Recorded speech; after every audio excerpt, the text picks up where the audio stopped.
Bonsoir à tous et bienvenue en direct sur 20 minutes TV pour le débrief info. Ce soir, comme tous les soirs, un zoom sur l'un des points d'actualité de notre région. Effectivement, le samedi 29 juin sera la marche des fiertés. J'espère que vous serez dans le cortège. En tout cas, nous, 20 minutes TV, on y sera. Et aujourd'hui, justement, on va parler, toujours dans le cadre de Mois des fiertés, eh bien, du coming out. Et oui, c'est parti, c'est le débrief info.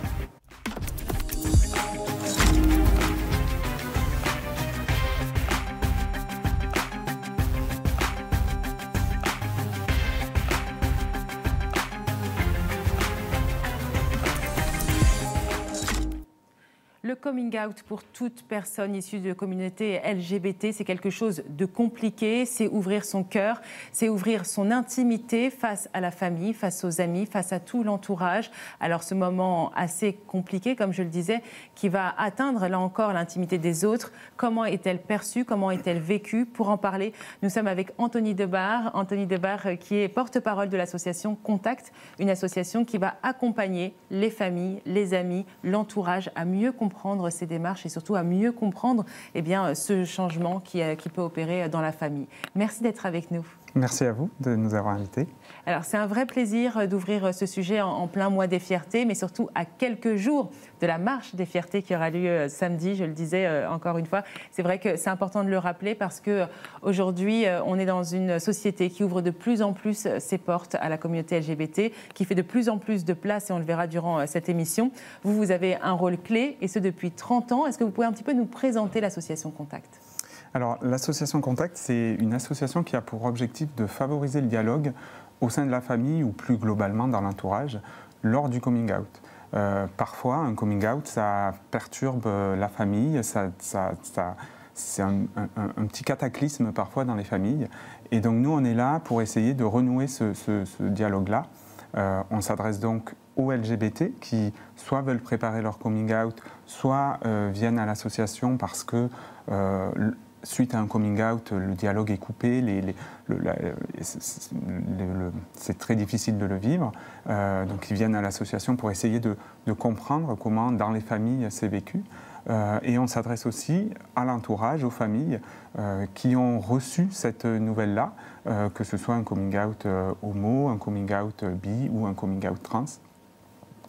Tout ça perturbe parfois la famille, et donc ces personnes-là peuvent partager leurs expériences et mieux se comprendre en tout cas les uns les autres. Parce que ce que vous proposez en tout cas chez Contact, ce sont des groupes de parole. On va rencontrer des personnes qui se trouvent dans la même situation, qui ont déjà traversé cette situation et qui vont pouvoir un petit peu s'entraider. C'est vraiment la solidarité qui est au cœur des valeurs de Contact. Exactement, c'est vraiment le partage d'expériences. Donc on a différentes activités, on pourra peut-être parler des interventions en milieu scolaire aussi qu'on fait, on fait aussi de la convivialité, mais c'est vrai que le cœur de l'association, ce sont les groupes d'écoute et de parole. Les groupes d'écoute et de parole, c'est là où on réunit des LGBT et leur entourage, et chacun vient partager son parcours. Ce parcours-là, ça fait écho chez d'autres personnes et ça permet aussi d'avoir un autre éclairage.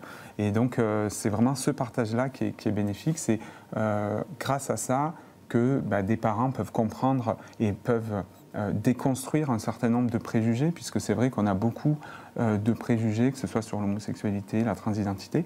Et donc, grâce à ça, on peut chacun mieux appréhender ce que vivent nos enfants ou nos parents dans la famille. Voilà. Alors, justement, le terme coming out, parce qu'on va y revenir vraiment plus longuement là-dessus, c'est un terme qui veut dire quoi? Parce qu'on n'a pas d'équivalent en français, en fait. Oui, alors parfois on a sortir du placard, puisque coming out, historiquement c'est coming out the closet, donc c'est sortir du placard. Mais bon, l'idée est quand même là, c'est à un moment donné de se révéler. C'est-à-dire que souvent, quand on est LGBT ou T, donc lesbienne, gay, bi ou trans, on a toute une phase, une période de sa vie où on se cache parfois. Alors, ce n'est pas le cas de tout le monde, mais ça peut arriver qu'on se cache et qu'on a un petit peu honte de ce qu'on est. Et quelque part, le coming out, c'est de dire, en fait, il n'y a aucune raison d'avoir honte de qui on est. Et donc maintenant, je vais le révéler à mon entourage, à tout le monde, puisqu'il n'y a plus de problème. Et donc c'est un peu ça la notion de coming out. C'est vrai qu'on n'a pas trop de mots équivalents en français. Alors ce coming out, il va avoir plusieurs étapes dans la vie d'une personne issue de la communauté LGBT. D'abord, il y a l'acceptation de soi, vous l'avez dit tout à l'heure, s'accepter soi-même, se comprendre, comprendre ce qui se passe à l'intérieur de nous, et même une fois qu'on s'est compris, se l'avouer. C'est déjà son premier coming out intérieur, on est d'accord? Oui, alors parfois on appelle ça le coming in, mais bon, c'est un autre mot. Mais oui, ça c'est une phase très importante dans la... Il y a beaucoup de... C'est vrai que c'est difficile d'évoluer dans un milieu plus ou moins hétéronormé quand même, et de se rendre compte quand on est jeune qu'on n'a pas forcément les mêmes attirances que les autres, qu'on ne se sent pas forcément en accord avec son identité de genre. Et donc tout ça, c'est vrai que c'est une phase de construction qui peut être difficile et qui souvent est source d'angoisse, de mal-être, et qui donc du coup est quand même parfois difficile. Et donc c'est pour ça que dans les associations, on peut venir et se rendre compte qu'on n'est pas tout seul déjà, puisqu'il peut y avoir aussi cette sensation de solitude. Donc c'est important de se rendre compte qu'on n'est pas tout seul, que beaucoup de personnes sont passées par là, et que c'est pas parce que ça se passe mal et qu'on est mal et qu'on voit un peu la vie très négativement, que ça ne peut pas évoluer vers quelque chose de beaucoup plus positif et qu'on ne peut pas être heureux plus tard. Et donc c'est vrai que c'est aussi un des messages qu'on passe à l'association, c'est qu'on peut très bien être heureux en étant lesbienne, gay, bi ou trans. Et donc c'est aussi un message d'espoir qu'il faut amener à ces personnes-là. Et vous venez de l'évoquer, cette violence intérieure de ce coming in, parce que finalement, on ne se voit pas comme toute personne dans la société dite normale, de ce qu'on peut lire d'ailleurs dans les livres, parce que les livres font partie de ça aussi, ce sont la retranscription de la réalité, soi-disant. Mais c'est vrai qu'on avait invité notre chroniqueuse Camille Dedecker, qui est d'ailleurs éditrice chez Beta Publisher, et qui nous faisait un constat très simple, c'est que dans la littérature française, eh bien en fait, on ne rencontrait déjà il y a 10 ans pas du tout ce type de couple, des couples homosexuels. Ça n'existait pas, on n'en parlait pas. Alors justement, elle nous retrace un petit peu l'histoire et on va mieux comprendre pourquoi est-ce que finalement ça peut être un choc intérieur déjà dans un premier temps. Ouais, alors ce qui vient, je voulais faire un petit récap un peu sur le mois des fiertés, parce que souvent on ne pense pas foncièrement au livre pour le mois des fiertés, et on se dit oui, en effet, c'est la reconnaissance des communautés LGBT+, le mois de juin, etc. On sort les petits drapeaux, on fait la Gay Pride le 29, etc. Et je me suis dit, tiens, c'est bien aussi de dire que en fait, il y a aussi les livres qui mettent en avant les communautés LGBT. Alors pas foncièrement particulièrement au mois de juin, elles en mettent avant toute l'année, mais le mois de juin est un mois très intéressant pour en parler et pour parler de certains livres qui vraiment le mettent en avant. Alors je ne sais pas si toi, historiquement, tu sais qu'en France, on aime bien les livres, on aime bien écrire en France, on est quand même un pays très très littéraire, on va dire, dans son histoire. Et du coup, on a beaucoup parlé, il y a beaucoup d'auteurs qui ont déjà parlé de l'identité, de la sexualité, voilà, mais très très peu de la sexualité LGBT ou des communautés LGBTQIA+. Et voilà, donc je me suis dit que tiens, c'était intéressant aussi de parler de l'évolution de ces thèmes-là dans le monde littéraire, parce qu'il y a eu énormément d'évolutions. On en parle de plus en plus. Alors, il y a une raison à la fois, je pense, sociétale, qui fait que c'est quelque chose qu'on retrouve de plus en plus dans la société, et c'est quelque chose de tolérance, et on devient une société de plus en plus ouverte sur le sujet, et c'est très bien. Voilà, donc on a cette ouverture qui vient de se faire depuis à peine une dizaine d'années, qui est vraiment très très lente de ce côté-là. Et d'ailleurs, on en parlera notamment avec l'auteur Florian Parent, qui lui a écrit également des histoires autour de la communauté gay. Donc c'est ça qui est intéressant, c'est qu'on trouve de plus en plus maintenant un miroir de la société réelle, en tout cas sur les relations amoureuses telles qu'elles existent aujourd'hui d'un point de vue universel. Alors, on parlait de ce coming in, ensuite il y a ce coming out qu'on fait à la famille. Il faut être prêt, on dit. Qu'est-ce que ça veut dire être prêt ? Alors, je dirais qu'il n'y a jamais de bon moment pour faire son coming out, parce qu'on considère toujours qu'on n'est pas prêt à faire son coming out. Moi, ce qu'on peut dire, c'est d'avoir déjà un petit peu cheminé, d'être déjà apaisé un petit peu avec soi-même. Ça permet de présenter le sujet de manière plus zen et plus moins problématique. Parce que si déjà pour nous c'est un problème, quand on va le présenter à notre famille ou ailleurs, ça peut être perçu comme bien sûr un problème. Donc je dirais que d'avoir déjà un petit peu cheminé, donc de venir à l'association Contact pour préparer ce coming out là. Et puis c'est vrai que voilà, c'est s'attendre à ce qu'ils puissent avoir des réactions un peu difficiles en face. Sans que ça veuille dire que c'est définitif en fait. Donc oui, c'est aussi donner cet espoir-là. Alors il y a des façons de faire, il y a des façons de dire, il y a des façons d'annoncer des choses comme celle-ci. Alors nous, on ne donne pas trop de conseils, mais il y a plein de façons de le faire. Il y en a qui le font par lettre, il y en a qui le font autour d'un café, il y en a qui le font de manière très cérémoniale, il y en a qui préparent des petits livrets. Moi, j'avais fait un petit livret pour mes parents pour leur montrer un petit peu, avec des coupures de presse, etc. Enfin, après, chacun prépare ça. Et puis, parfois, c'est aussi parfois une urgence et on a besoin de le dire et on n'a pas du tout anticipé. Donc, bon, je dirais, il n'y a pas de mauvaise façon de le faire, en tout cas. C'est vrai que c'est toujours... ça peut en tout cas être perçu comme une preuve d'amour aussi et de confiance que de faire son coming out. Et c'est ce qu'on dit aussi aux parents et à l'entourage qui parfois sont complètement désorientés quand on leur dit qu'on est lesbienne, gay, bi ou trans. Et donc c'est aussi de le voir comme une preuve d'amour, ce moment-là, quoi.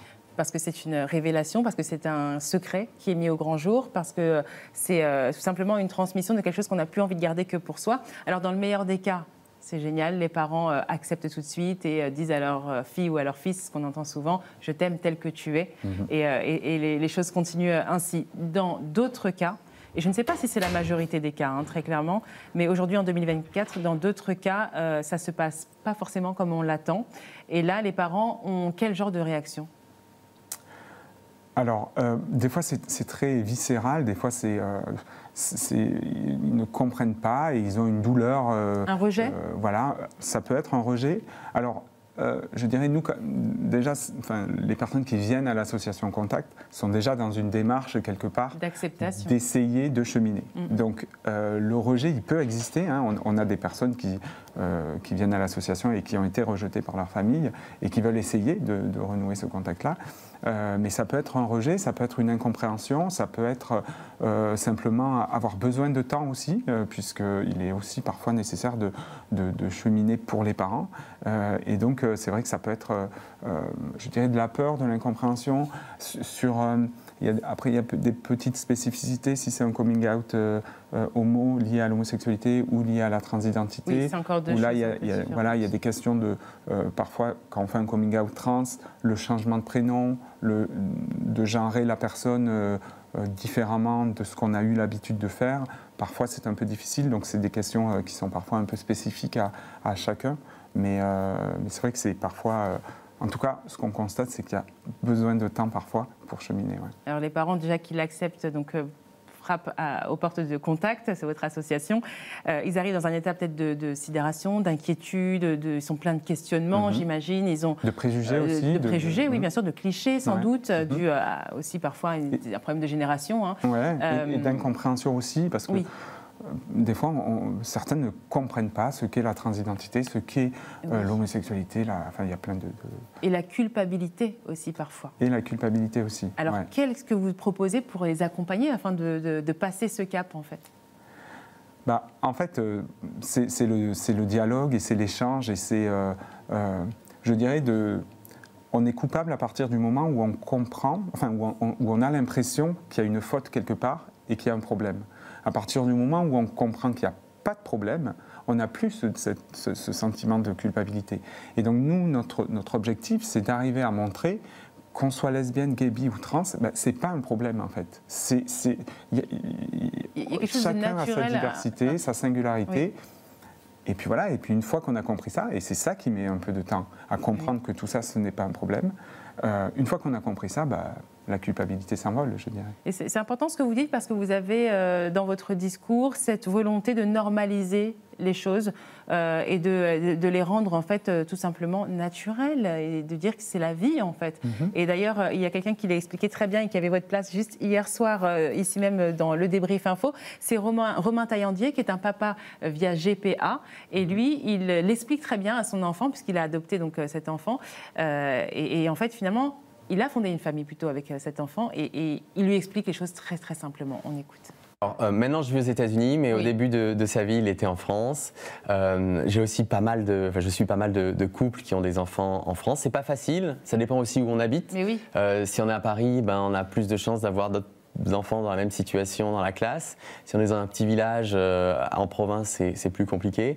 Mais je pense, et vous l'avez montré dans le sondage, que les gens sont quand même de plus en plus ouverts et que ça les gêne pas et qu'ils peuvent comprendre. Et aussi, c'est ce que je dis toujours à mon fils, toutes les familles sont différentes. Parfois on a une seule maman, parfois on a un seul papa, parfois deux mamans, parfois deux papas, un maman et une papa. C'est ça la différence et on peut être très heureux comme ça aussi.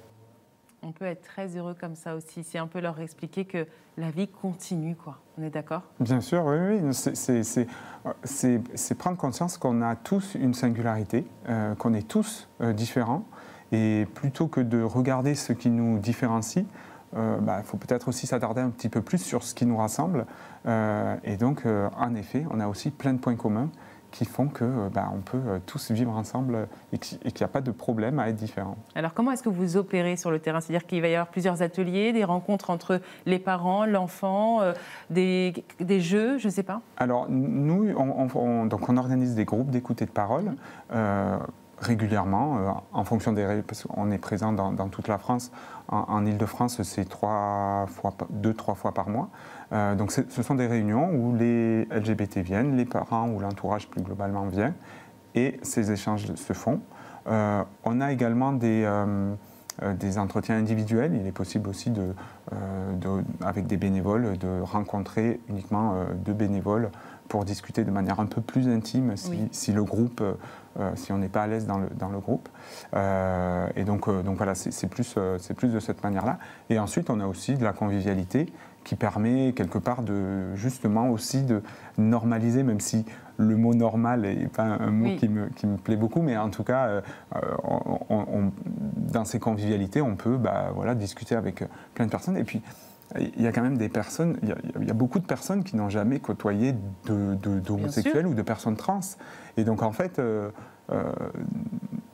côtoyer de manière tout à fait banale dans un repas ces personnes-là, ça participe aussi à déconstruire un petit peu les peurs qu'on peut avoir liées à tout ça. Ouais. C'est la rencontre de la différence qui fait finalement les peurs et les clichés tombent finalement, et c'est ça qui nous permet à tous et toutes d'avancer, parce que comme vous l'avez dit, tout le monde n'a pas dans son entourage une personne issue de la communauté LGBT, donc on peut effectivement arriver avec des clichés, certaines images. Alors combien de temps ça met pour déconstruire ce genre d'idées ?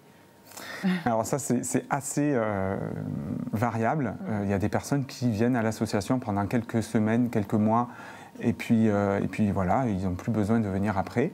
Il y a des personnes qui viennent depuis plus longtemps et qui ont besoin de cheminer, de prendre leur temps et d'évoluer. Et je dirais, il peut y avoir aussi beaucoup d'évolution en peu de temps, mais malgré tout, continue à venir parce qu'on grandit toujours à échanger dans les groupes d'écoute et de parole. Et donc voilà, mais c'est vrai que ça peut varier de quelques mois à quelques années, quoi. Est-ce que vous avez en tête une histoire d'une famille qui vous a beaucoup marqué chez Contact ?